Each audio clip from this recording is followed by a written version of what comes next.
A family dinner, I said. I'm excited for the wedding next week. My sister laughed. What? It's already over. My Mill showed me her phone. There was a picture of the wedding. My sister smirked. Oops, I gave you the wrong date, lol. I walked away in silence. But they were the ones who regretted it. In a quiet residential neighborhood in the Boston suburbs, soft sunlight filtered through the swaying trees, illuminating the living room of Elizabeth Morrison's house. Elizabeth, known as Liz, sat in a chair by the window, gazing at the colorful flowers blooming in her garden. Her shoulder-length hair, though having lost some of its former fullness, was steadily returning to its original state. Liz held her coffee cup with both hands, feeling its warmth as she took a deep breath. The sensation of living a second life filled her heart each day. Her smartphone's ringtone broke the silence. Her mother's name appeared on the screen. Liz, how are you? Are you ready for dinner tonight? Martha's voice had a hint of tension beneath its usual warmth. Liz smiled and replied, yes, I'm ready. 6, right?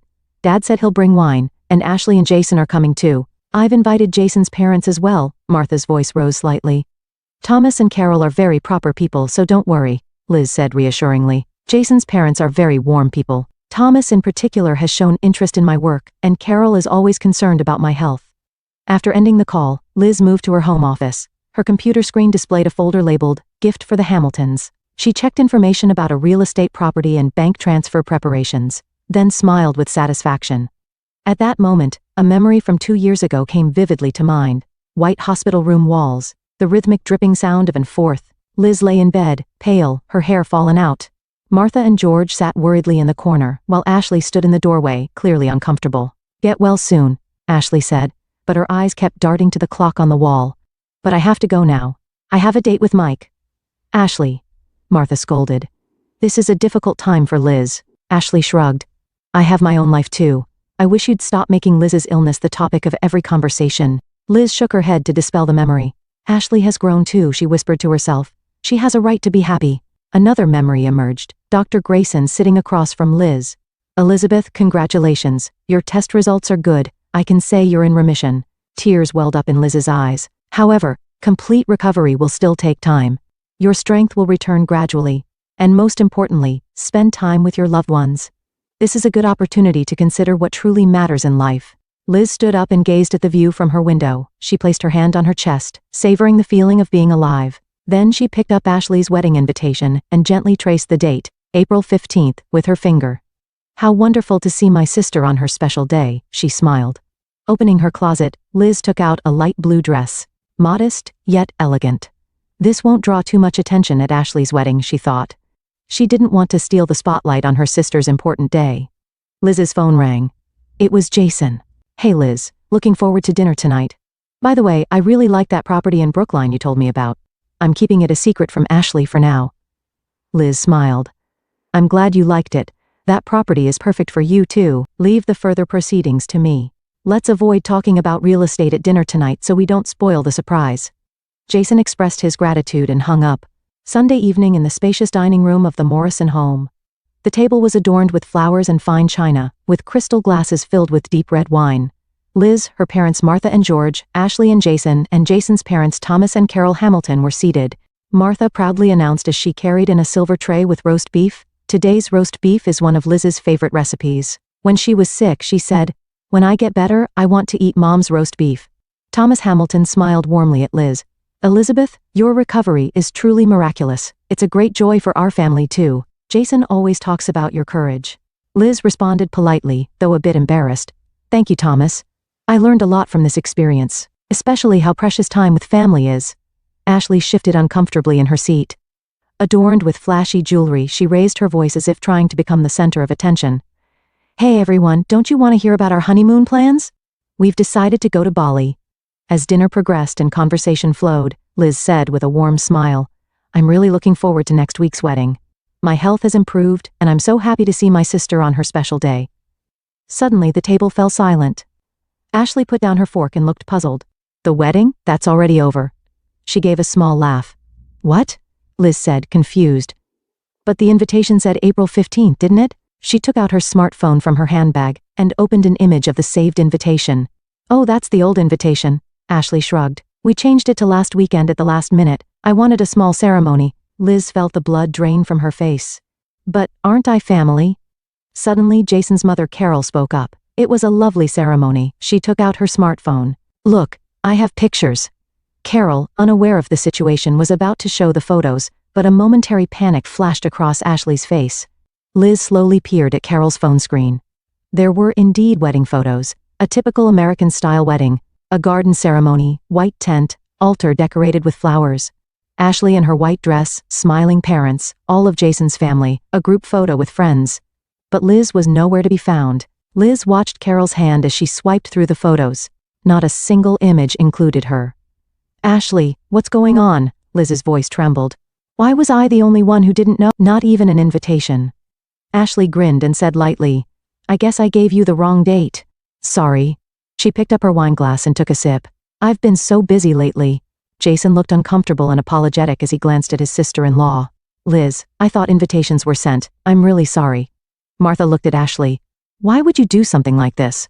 Ashley responded with slight irritation. It's not a big deal, is it? Liz was sick and had no energy. Can you imagine everyone fussing over her during the ceremony? It was my day. Liz felt the blood drain from her face. Her parents were looking at Ashley with confused expressions. Across the table, Thomas and Carol also appeared shocked. Liz slowly stood up and simply said, I see, before leaving the dining room without another word. Through the door she could hear Ashley saying, Aren't you being a bit too sensitive? It's a wedding, the best day of my life. Everything needed to be perfect. As Liz headed for the front door, she also heard Thomas's low, stern voice. Ashley, I value family above all else. This kind of behavior. Liz went outside, got into her car, and took a deep breath, fighting back tears. She took out her cell phone and opened her banking app. She displayed a $100,000 transfer reservation saved under Ashley and Jason new home gift and pressed the cancel button. A confirmation screen appeared. Liz hesitated momentarily but pressed the confirm button. The screen displayed the message, transfer has been cancelled. She started the car engine. The next morning, Liz sat in front of her computer with a calm but determined expression. She opened an email draft and typed the subject line, regarding the Brookline property. To Joseph, I've decided to cancel the property reservation for the Hamilton couple. Due to family circumstances, there has been a change in my support plans. I apologize, but please offer it to other clients. After pressing the send a button, Liz picked up her cell phone and made a call. Helen. It's Liz. I have a message for the real estate agent network in the Boston area. About the Hamilton couple, specifically Ashley and Jason. Liz continued while writing in her notepad, Yes, exactly. If they're looking for properties, I'd like them to be handled as currently in process or sold. Duration, 3 months.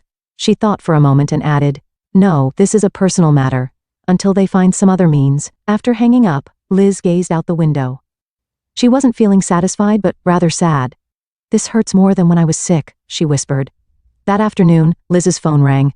Jason's name appeared on the screen. Liz hesitated for a moment but answered. Liz, I'm truly sorry about yesterday. Jason's voice was sincere. I had no idea. About the change in wedding plans, about you not being invited? Liz replied calmly. Jason, it's not your fault. But there's something I can't understand. How someone could deliberately exclude her own sister from her wedding. Especially a sister who has just returned from the brink of death? After a silence, Jason said in a small voice. I don't understand either. I talked to Ashley, but she says Liz's presence would dampen the mood of the wedding. That everyone would sympathize with Liz and ruin her special day. I see. Liz's voice was cold. I can understand her point. Jason quickly added, But I don't think that way. My family is upset too. Especially my father. He values family bonds above all. And knowing what you've been through. Liz tried to end the conversation. Jason, you're a good person. But I need more time right now. I understand. I just wanted to tell you, that property we were looking at in Brookline, we're planning to see it tomorrow. I want to show it to Ashley. Liz exhaled softly. I see, good luck. The next day Liz's phone rang. She took a deep breath before answering. Liz? What's going on? Ashley's voice was filled with anger. All the houses we were looking at have suddenly been marked as under contract. Properties that were on the market just last week, suddenly, all of them. And real estate agents all have strange reactions when they hear my name. Liz responded coolly. The real estate market is changeable. Spring especially is an active time for properties. But Jason said that even the Brookline property you recommended suddenly became in process. What's going on? Liz answered concisely. I've decided not to be involved anymore. What do you mean? Ashley's voice rose even higher. Ashley, you didn't invite me to your wedding. You thought that atmosphere would be better without me, right? Similarly, I believe you can purchase real estate without my help. A sharp intake of breath was audible from the other end. No way, are you getting revenge on me? What's the point of that? Liz said quietly. It's not revenge. I'm simply reconsidering how I use my time and resources. I've realized you don't need me. A week later, an emergency family meeting was being held in the Morrison family's living room. Liz, her parents, Ashley and Jason's parents were all present. The air was filled with tension. Thomas spoke first. Though suppressing his anger, he began with a dignified voice. Ashley, as a judge for many years, I've seen many family disputes, and I value my own family above all else. Your deliberate exclusion of your sister from the wedding goes against our family values. Jason is deeply hurt too.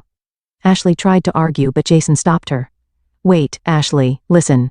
We were rejected for a mortgage, and when we investigated, somehow real estate agents across Boston seemed to be avoiding us out of consideration for your sister. Ashley looked at Liz with an expression of anger and confusion. What have you done? Are you trying to ruin our lives? Liz said quietly. I had prepared $100,000 as a down payment for your new home as a wedding gift.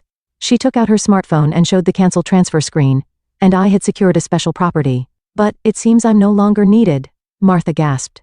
$100,000, Liz, you. Ashley was stunned. $100,000, no. That can't be, it's not a lie.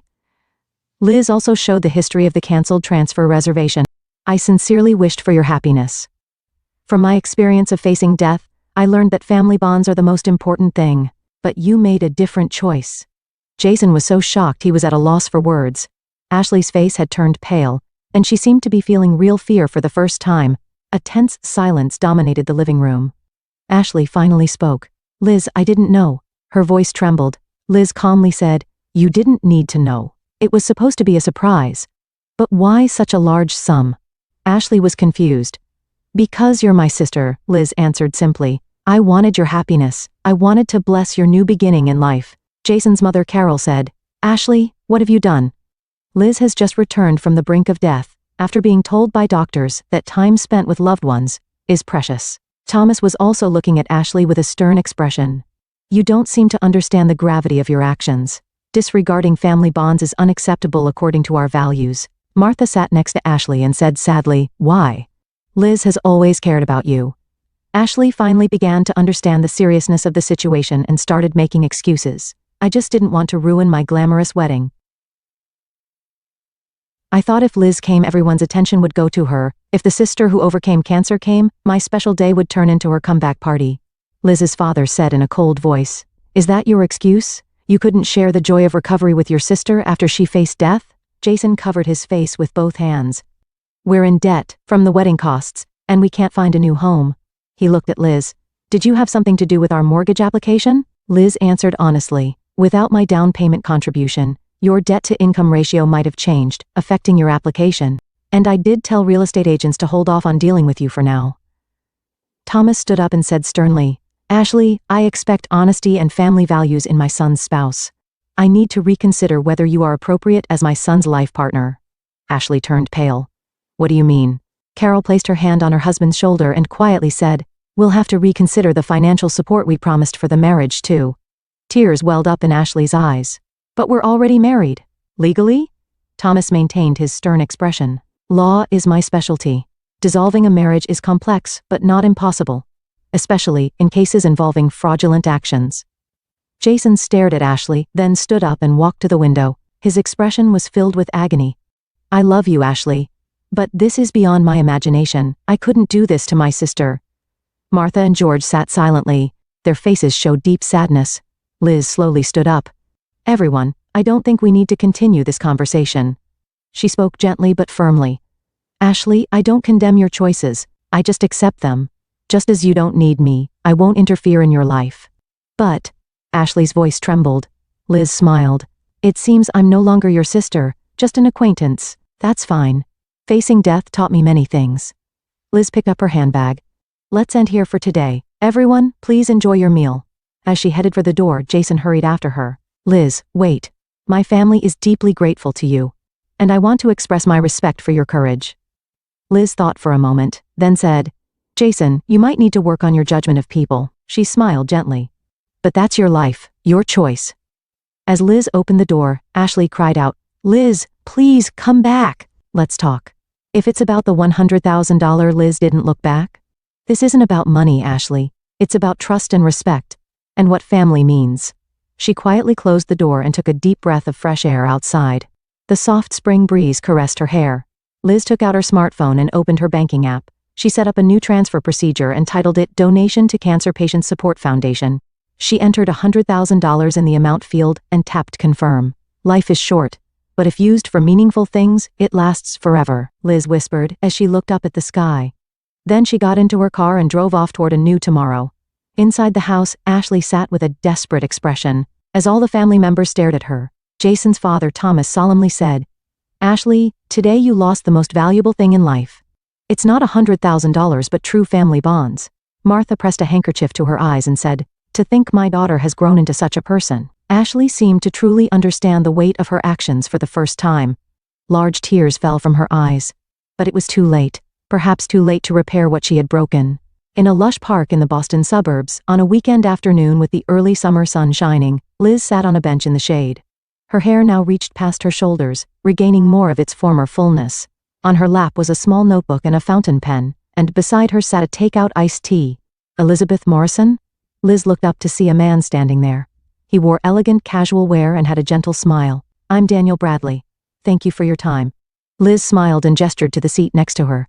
"The pleasure is mine. Please sit down." Daniel sat on the bench, appearing slightly nervous. Living a Second Life, a cancer survivor's memoir. It really moved me. Especially the chapter about family relationships. It struck a chord. Liz nodded quietly. Her book, published 6 months ago, had become an unexpected bestseller. The candid account of her experience facing death and rebuilding relationships had resonated with many people. "I'm ready for the interview," Liz said. For the Ella Boston Healthy article, focusing on cancer survivors' daily lives and psychological aspects, right? "Yes. What many readers want to know is what the transition to normal life after treatment is like."